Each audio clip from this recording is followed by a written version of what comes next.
మాజీ సీఎం జగన్పై కేసు నమోదు. జగన్తో పాటు సిఐడి మాజీ డీజీ సునీల్ కుమార్పై కేసు నమోదు.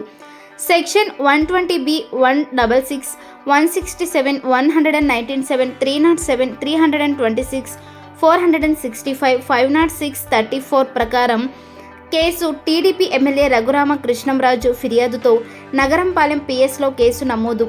కస్టడీ సమయంలో తనపై హత్యాయత్నం చేశారని ఫిర్యాదు.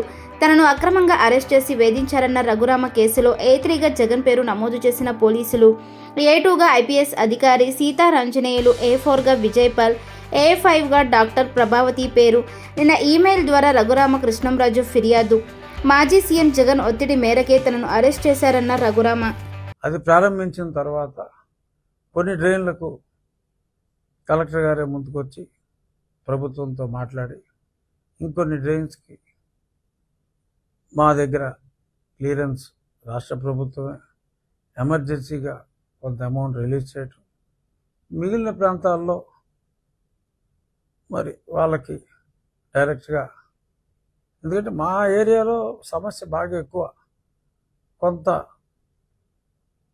నర్సాపురం పాలకొల్లులో కాస్త ఉన్నప్పటికీ మిగిలిన చోట్ల ఈ ఈ ఇబ్బంది చాలా తక్కువ. బట్ ఓవరాల్గా తక్కువైనా ఎక్కువైనా ఉభయ గోదావరి జిల్లాలకి కూడా ఎస్టిమేషన్లో ప్రభుత్వం వేయమంటాం. ఆ సంబంధిత ఇరిగేషన్ శాఖ మా జిల్లా మంత్రి గారు నాకు అత్యంత ఆప్తుడు, సో రామానాయుడు గారు మా జిల్లా కలెక్టర్, వీళ్ళ చొరవతో మిగిలిన అసెంబ్లీలో కూడా